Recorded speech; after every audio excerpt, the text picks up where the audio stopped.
Thank you all so much. I mean, it's hard to overplay the caliber of these two guests. And in Stephen, we have someone who is more than well-versed in economics, who has studied the relations between China and the US, more recently at Yale, but of course with a rich history of decades at Morgan Stanley.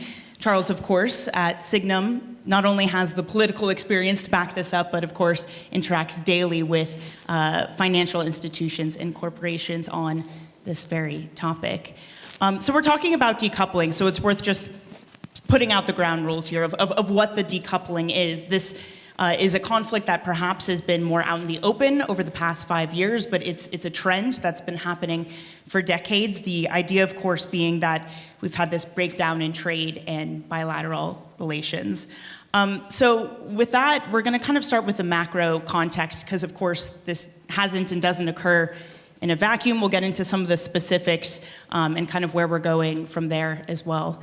Stephen, let me start with you, because I've done my homework, I have the receipts, I have the history lessons. For decades, you've been writing about this idea of an America that's hooked on the kindness of strangers. And of course, the biggest source of that has come from China. How does that inform this idea of decoupling? Well, thank you, Dani, and it's a pleasure to be here. What does that mean? It means the kindness of strangers. It means that the United States, for a variety of reasons, doesn't really save that much domestically. And I can give you the numbers, but I'd rather just focus on the implications of that. Our domestic savings rate has it's never been lower for any leading country in the world. So lacking in saving and wanting to invest and grow, we need to import surplus savings from abroad, and it forces us to run a big balance of payments deficit and trade deficits with many, many countries. Last year, we had trade deficits with 106 countries. The biggest share of our multilateral trade deficit, of course, is with China, which is the source of what we're talking about today. We don't like that because we don't like China. And we have put tariffs on China. We've reduced the size of the Chinese bilateral trade deficit, but we have done nothing to boost our domestic saving. So the Chinese piece has simply been diverted to other nations like Vietnam, Indonesia, Japan, Germany, Canada, Mexico, many of which are higher cost producers, which tax American consumers. The idea that America can decouple from the world is ludicrous unless we boost our domestic saving, which we're not doing.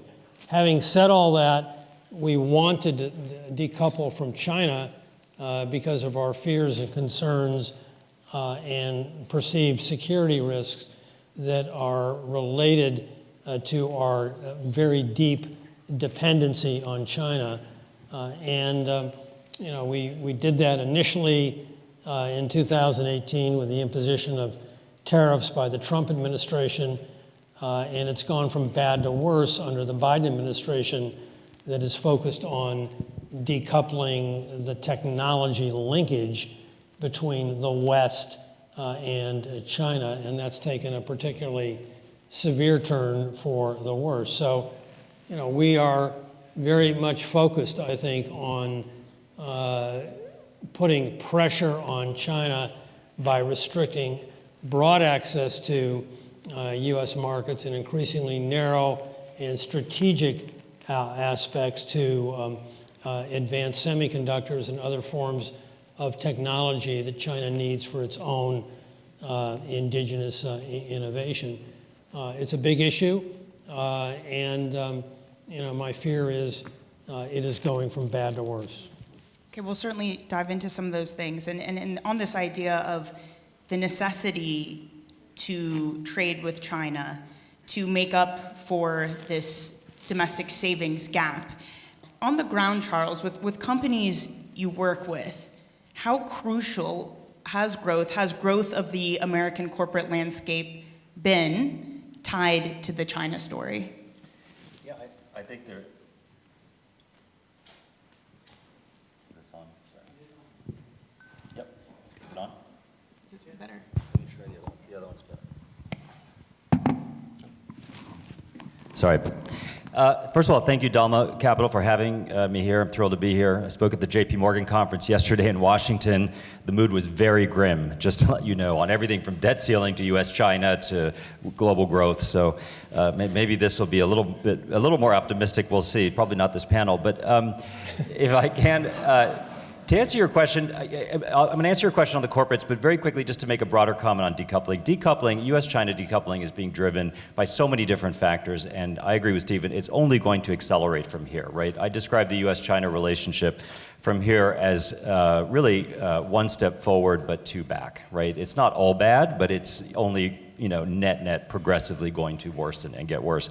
So the decoupling, which is broader than just economic, it's political, it's geopolitical, it's on multiple levels, is being driven by our domestic politics. It's one of the being anti-China or punitive on China is one of the very few issues that both parties in the United States actually agree on. In fact, as we're heading into yet another election cycle, both parties try to outdo themselves to see who can actually be more hawkish on China. So expect more punitive action generally, as well as in practice. So it's that. Secondly, COVID exposed incredible vulnerabilities in global supply chains, but especially U.S. supply chains, I would argue. It's become reliance on China or dependence on China has become a national security issue, a very big one, just again on a practical level. And the third issue of many, because it gets so multifaceted, but I really want to put this out there, is China is absolutely on the wrong side of the war in Ukraine. I mean, categorically on the wrong side for the United States, and I would argue for Europe and Ukraine, but absolutely on the wrong side and moving much, much closer to Russia, which is an even bigger threat to the U.S. I just want to make that kind of context comment. On corporates, what I would say is, again, what's really interesting to me, I was on the sell side for 27 years, helped take a lot of these companies, as was Stephen, by the way, helping take a lot of these companies, Chinese companies, public in New York and London. And my whole career, I spent really helping, investors invest more in China.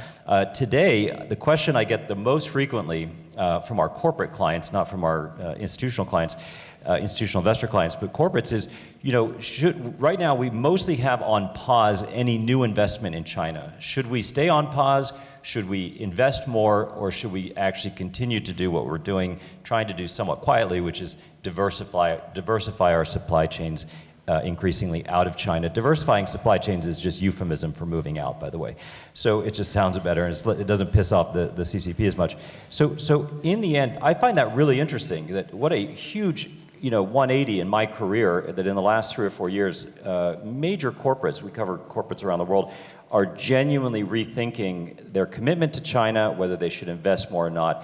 And where we're seeing the exception, by the way, is Tesla. Tesla just announced this very big battery plant they're building. Tesla, by the way, and Elon Musk has been on the radar for U.S. intelligence for a very long time, by the way. Tesla is the largest, is the U.S. company that receives the largest subsidies of any U.S. company in the States. It's a very big deal. So it's not a surprise that Tesla is investing more in China. And we're seeing a few exceptions and I'll pause here, but we're also seeing some exceptions in the financial services industry, right? While Vanguard and VanEck have just announced they're pulling out of China altogether, we're actually seeing BlackRock, Fidelity, Neuberger, JP Morgan, Morgan Stanley, actually increasing their investment in China. So it's not all bad, but for the most part, the trend is, I would argue, negative, and Apple's a great example. They're moving more and more of their iPhone and iPad production out of China to India and Vietnam, for example.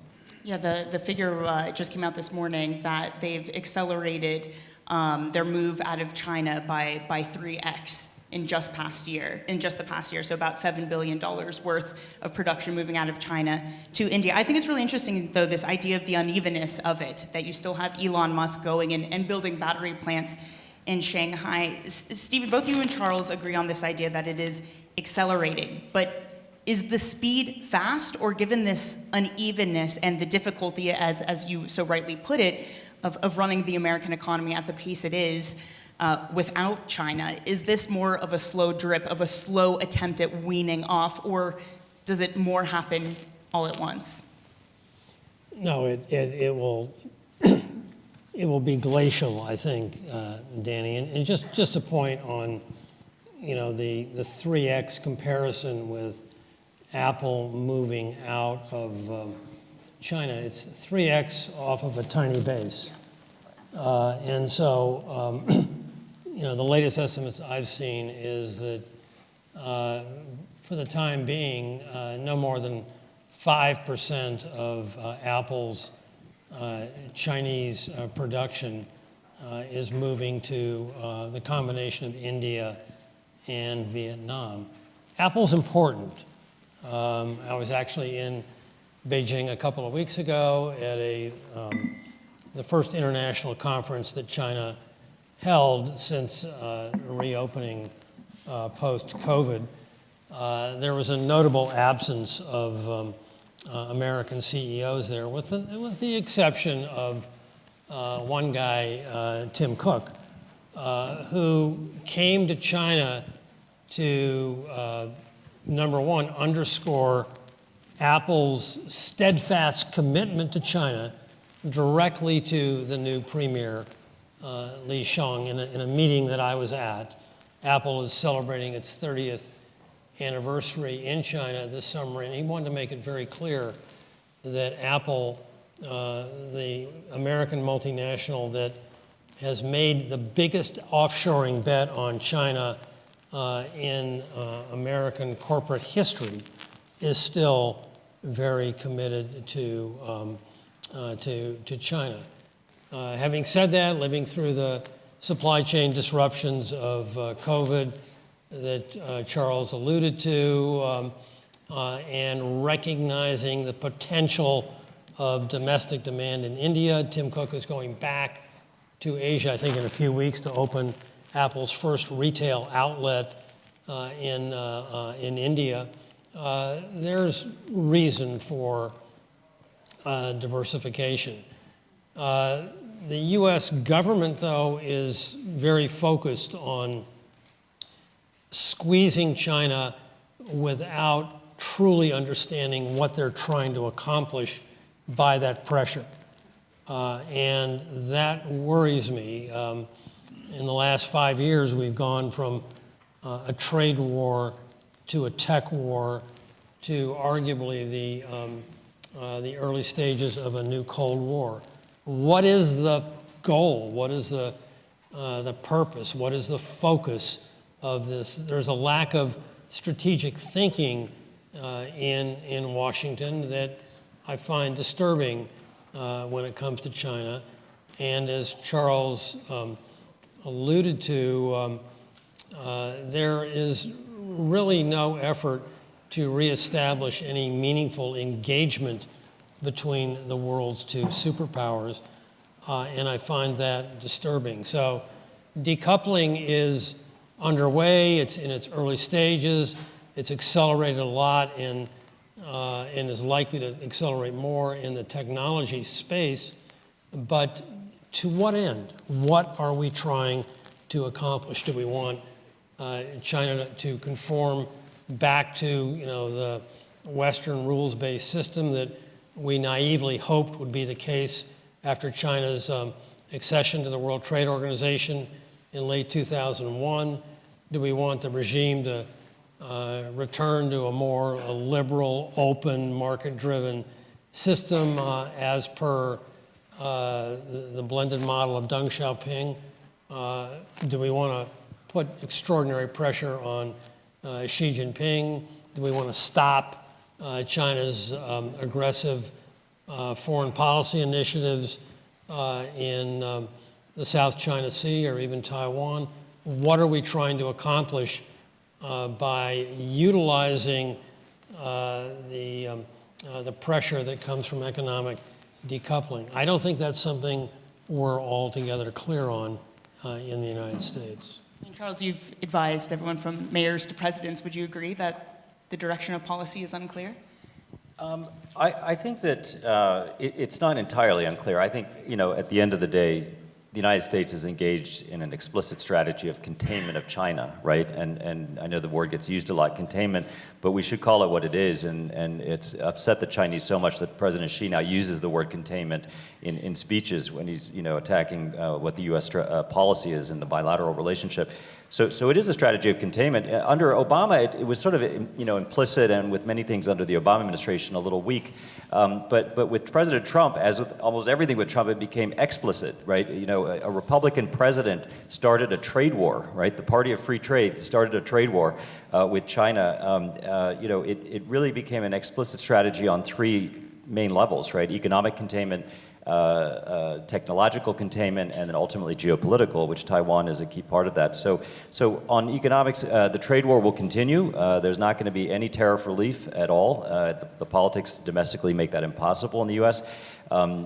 Secondly, we will, on the technological containment side, continue to expand our tech export restriction list beyond just advanced semiconductors and encourage and twist arms of our allies to join us in that effort. The Netherlands have now joined us on semis, and I think the South Koreans will as well. But that will get expanded. And then on geopolitical containment, the United States is doing everything possible to prevent or deter China from taking Taiwan, but also try to ensure that, again, it's China's somewhat contained militarily. I want to Can focus. I just follow up one quick thing absolutely.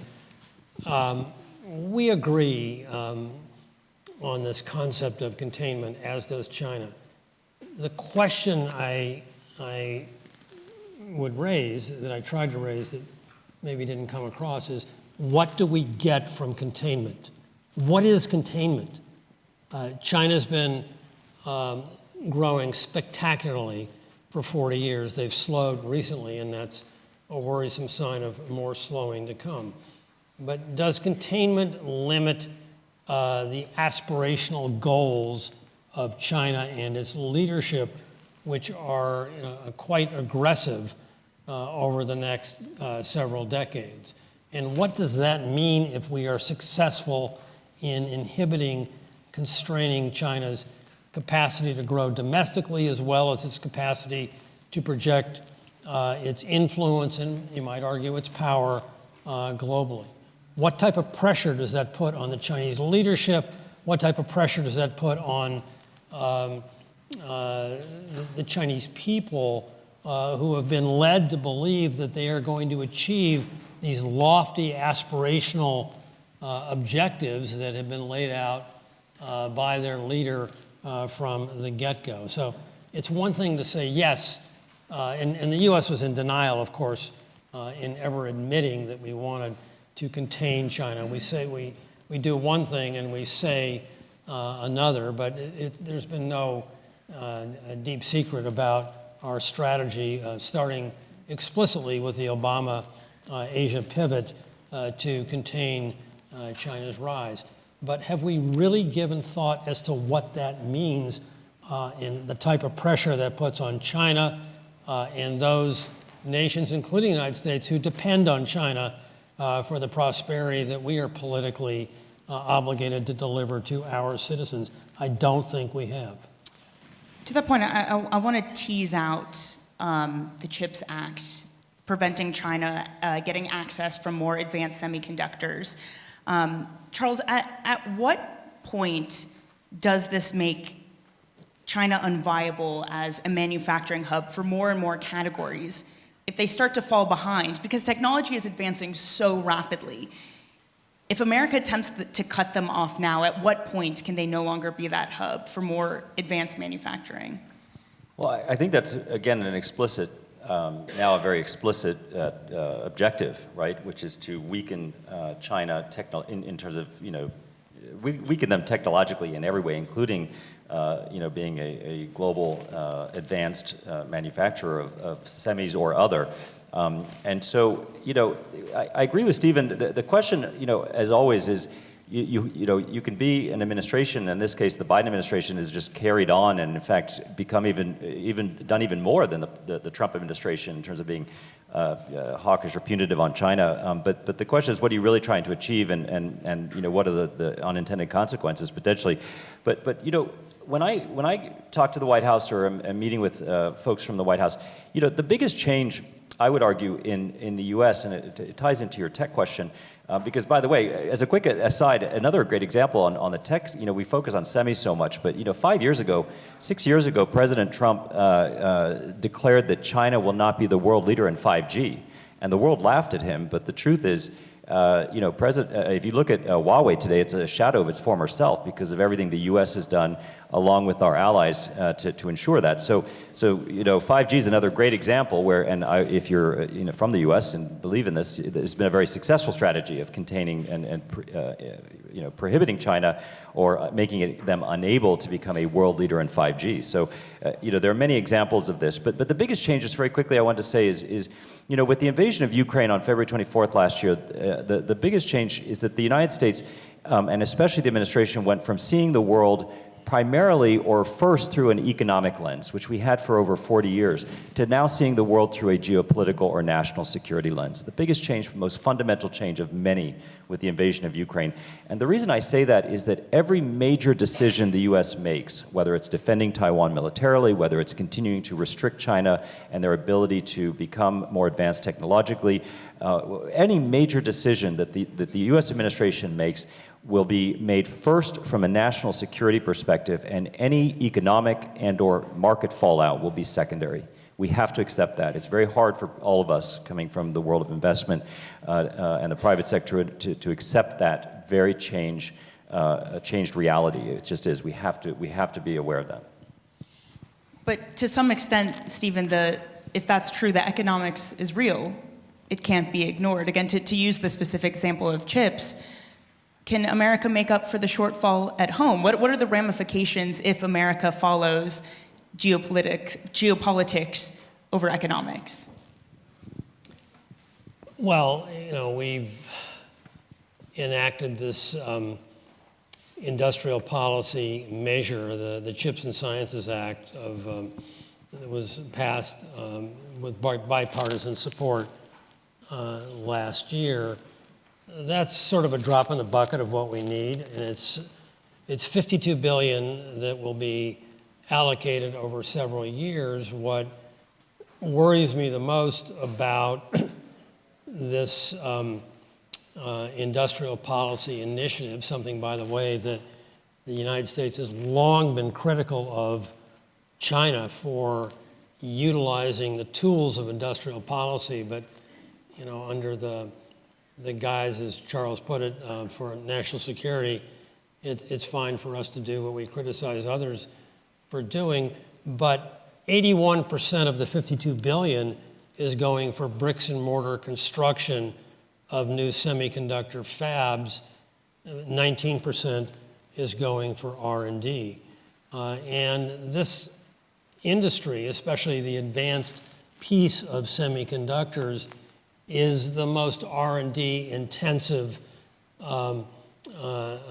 aspect of our technological challenge that we face, that China faces, that any nation faces. So it's skewed against delivering the true innovative breakthroughs that we need to reestablish our long-term presence in producing the products that we, of course, developed in Silicon Valley, but have lost the edge in producing largely to Taiwan, which raises some interesting geostrategic implications for China's relationship with Taiwan. But it's a huge threat to China because China is at a stage in its development right now where it needs innovation to drive productivity because its working age population is contracting. And without productivity, that loss of innovation and its connection to productivity is particularly daunting. China's focused on, of course, AI and quantum computing, breakthroughs that require increasingly rapid processing speeds to tabulate, assimilate, and drive applications from these gigantic databases.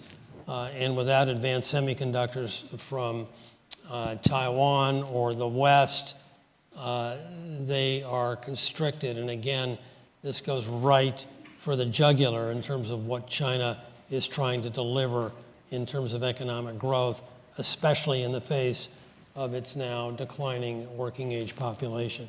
So it's a huge problem for China, and it's a challenge for us in the United States as well. Again, the question I ask is the same one I've been asking. Do we really know what we're doing strategically by putting this type of pressure on our global technology and trading system? So in a few minutes, we're going to turn to audience questions. So just start thinking about those. I do want to touch on where we go from here. Stephen, you talked about the political cycle. We're having an election next year, and certainly this rhetoric can ramp up. And a lot of this, Charles, as you've mentioned, is concentrated around Taiwan. If there is an escalation when it comes to China, Taiwan, how prepared are companies to leave China? Yeah, I think it's a great question. You know, I just want to pick up on one thing. It is remarkable we're engaged in industrial policy in the United States, right? I mean, there's a reason that for so long countries don't engage in industrial policy, which it actually is incredibly uneconomic. But again, national security priorities take precedence. And on semis, I'm a little more optimistic. I actually do think between the CHIPS Act and other investments, in the end, the U.S. And it will take time, of course, but we'll become much more self-sufficient in producing, manufacturing and or sourcing chips and other semis and other technology from domestically, but also from allies, whether it's Mexico, from Taiwan, South Korea, and the Netherlands, et cetera. So I do think part of it may work. We'll see in 3 or 4 years, 5 years. On Taiwan, what I would say, the corporates we talk to are very worried, very concerned about being stuck in China like they were in Russia, right? I mean, and if you're an American company in Russia, you got totally screwed. You basically had to walk away, hand it over to your domestic partners, and now if you want to leave, because Citi and a bunch of people are still there, you basically have to pay to get out. So it's just a terrible situation. And I'm not making light of it. It is genuinely awful. But is there a risk that you could get stuck in China? We'll see. If China decides to take Taiwan militarily, I think it's going to be pretty ugly. So one of the knock-on effects of that we've been looking at and we're going to watch closely, is the FDI data out of China. Because one of the things that may be a big surprise and a negative surprise later this year is, in fact, did foreign direct investment really return to China at the level or to the extent that the Chinese are hopeful or hoping it will happen with the reopening post-COVID? I think we may be surprised to the extent China will put out accurate data, because they don't. But if we can get accurate data, we may see what your question's asking, which is companies that are there, are they really willing to invest more at this juncture, or are they on pause? And we'll see. Again, we'll wait for the data on that. Okay. One final question before we open it up to audience questions, because I do just want to try to get some good news out of you, Stephen, to Charles's point of maybe more optimism than his time in DC. Is there a path for more construction, more constructive relations between the two to stop the decoupling? There is a path, and at the risk and there's a book. Trying to sell my new book, I urge you to you're welcome for the tea. Buy it. I conclude, this is a really depressing book to write and to read. It's a book about conflict and deepening conflict. And it argues that the conflict is in large part accidental because of the false narratives that both nations embrace toward one another. But accident or not, we are where we are. And it's a relationship problem that requires a relationship solution. So I conclude this really depressing book with an optimistic 3 chapters on the relationship solution that a relationship problem requires. One, a very simple agenda for starting to rebuild trust. Number 2, focusing on market opening initiatives such as a bilateral investment treaty. And number 3, establishing a new architecture of engagement between the United States and China. There is no engagement I will tell you, on the Chinese side, where I was in China a few weeks ago, there is an appetite to re-engage. On the US side, there is zero appetite to engage, and that is something I'm committed to continuing to raise the level of awareness on. Take a look at the video clips of congressional hearings recently in the United States, whether it's TikTok or national security issues. You would be appalled, and I've been disturbed for a long time on the congressional view of China, but it's gone from bad to far worse. We need to think about a framework of re-engagement before it's too late, and I lay out a detailed plan for a U.S.-China secretariat. So, I'm a starving academic. Go out and buy the book. Can I add one quick point to that? Absolutely. If I could just add one point, I'm a little less optimistic on the engagement going forward. I would just say that the hysteria around the spy balloon is an example, right? So there's no country in the world that has more spy balloons in the sky than the Americans, right? And we spy on each other all the time, and the issue with that balloon is that they lost control of it. It descended, and suddenly people in like Montana saw it, farmers saw it in the sky, and everyone freaked out. And then we shot it out of the sky. But what was so obviously massively ridiculously overblown. What was concerning about the episode was the fact that the Chinese would not pick up the phone, allegedly, from the U.S. Around that or right after that, right? So there is less and less dialogue, especially at the geopolitical or national security level. There is still quite a bit of engagement. We have Secretary Raimundo, our Commerce Secretary, is going to go to China. Yellen's going to China. President Xi and Biden will have a call at some point. But there's less and less engagement, so I do worry. I'm concerned about that. And Taiwan will be the ultimate issue. We are absolutely setting up for a kinetic conflict over Taiwan. I believe we should talk about it if we have time. But I'll hand it back to you. All right. Well, let's try to get a few audience questions in if we can. Does anyone have any? This gentleman over here. Hi there. So is it my turn? Yeah. Hi, Guy Silva from. Yes, Guy Silva from Tigers Capital. Thank you very much for the presentation. Very insightful. Could the economic decoupling between U.S. and China backfire into the U.S. now that we see the global south, like Brazil, Saudi Arabia, some countries actually align into China, accepting renminbi for settlement of trades, of international investments as well? Could we, in 10 years, 20 years' time, look back and say, well, that was a big mistake? I'll go for, yeah, I think there is a risk of it, backfiring clearly. But again, the concern is national security. So, as the administration looks out, and this is very bipartisan again, as they look out, the bigger priority is making decisions, very big decisions based on that. I think on the global south, China's done a very good job of engaging. Prior to this, it was Belt and Road, which got a lot of attention, and Belt and Road, and I think, and I'm not discounting their engagement with countries in the global south at all, the Chinese engagement, because it is very real. But the reality is, even Belt and Road has been an unmitigated, it's an overstatement, it has been a failure, if you really think about it. And in fact, if you look at what's happened with Belt and Road, it's become what the Americans thought for a long time, which is an ongoing capital call on Beijing, right? If you lend to these countries and or buy up their ports or their infrastructure, and they default, you end up owning them, and you just have to keep investing, all right? And these countries default on their loans as well. So it's a very expensive way to buy influence. And I know the politics have changed, obviously, in Brazil and a few other countries that are making them a little bit potentially more aligned with China. But I don't think looking out 10, 15, 20 years, in the end, if you're going to make a bet between the U.S. and China, if you actually have to make that choice, in many cases you can choose still to work with both. But if you have to make that choice, and I know I'm biased on this, but I would actually be willing, I'd be much more inclined to make the bet on the United States over China on a 15 to 20-year view. Stephen, anything you'd like to add on that point?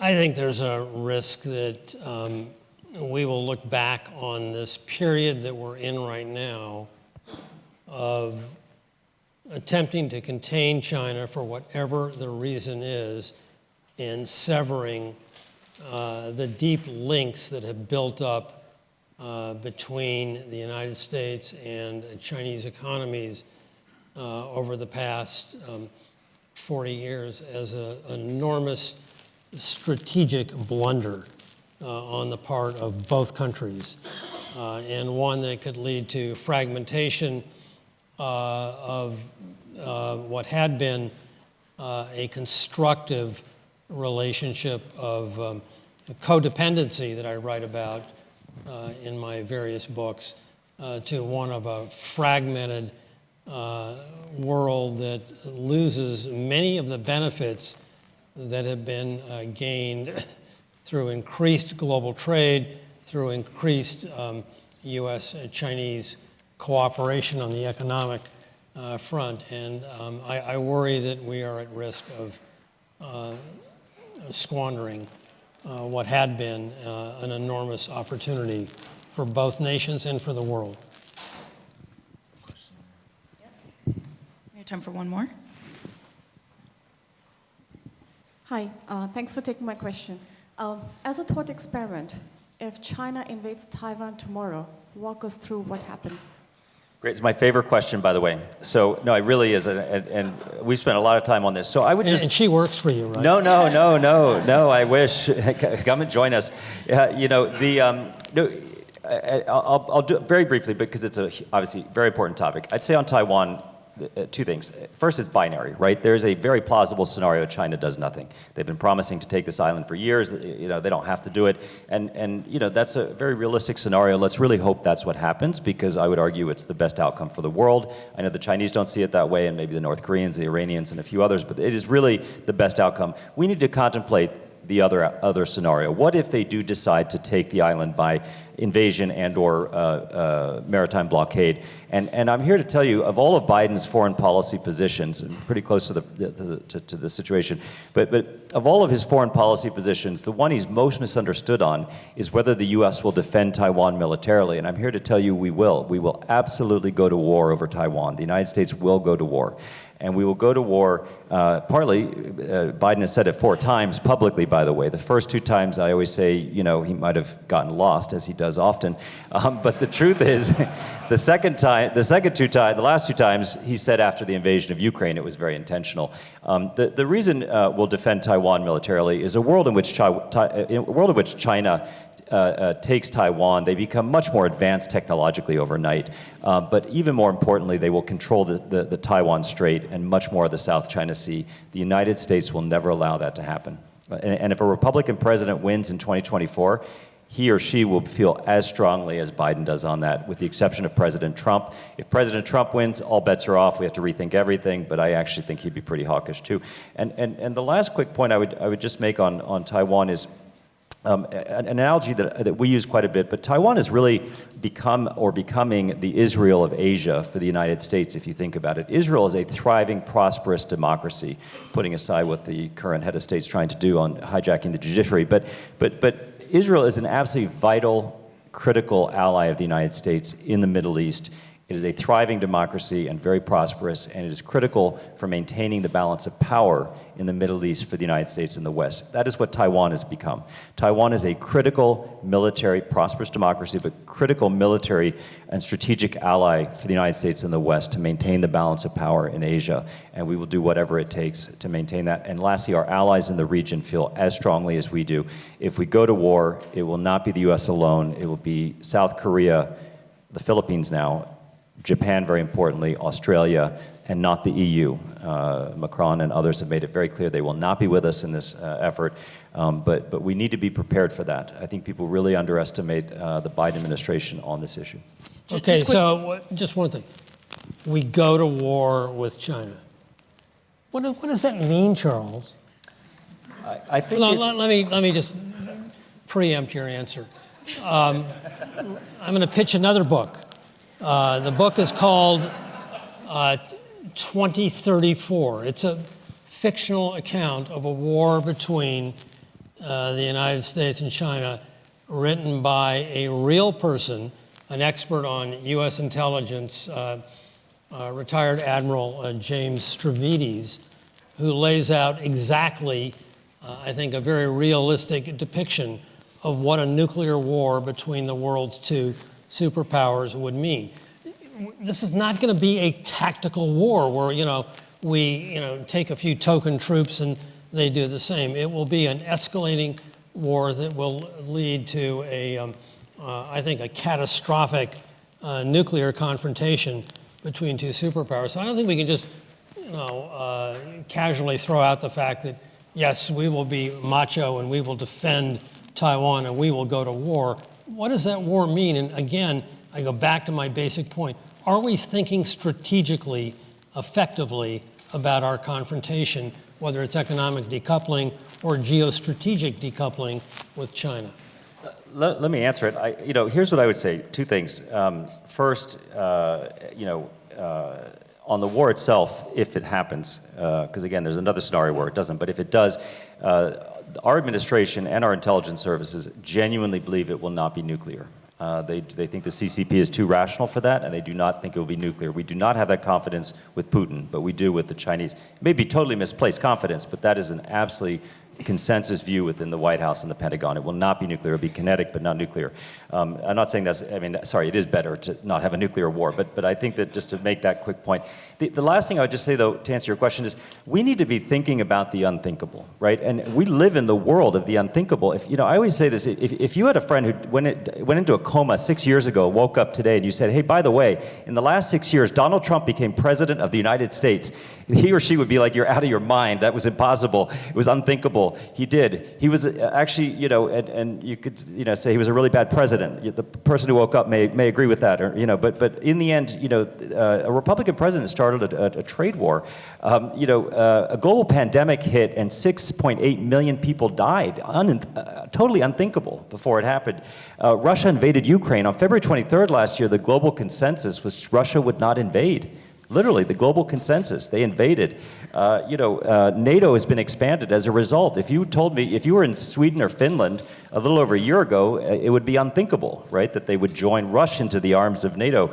Japan is remilitarized, unthinkable. So the U.S. is engaged in industrial policy, unthinkable. So to assume that the United States can't go to war or wouldn't go to war, it's unthinkable that they would go to war over Taiwan. I think we just have to really look at where we are today, how much the world has changed. The U.S. and China are decoupling economically, and there's been a realignment geopolitically with China, Russia, Iran, North Korea, increasingly Saudi Arabia, some of the global south, and the rest of the world. And I wouldn't rule it out, is all I'm saying. We need to be thinking through what it looks like.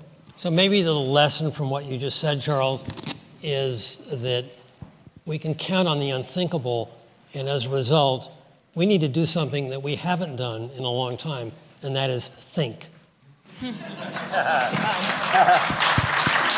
I think you're giving... I'm not sure there's a better note to end on than that I agree one. with that, by the way. Just to say, you're giving our policymakers too much credit, but I agree with you. Thank you both so much. This was a fascinating conversation. We could probably do this for an hour. Please, everyone, join me in thanking Charles and Stephen.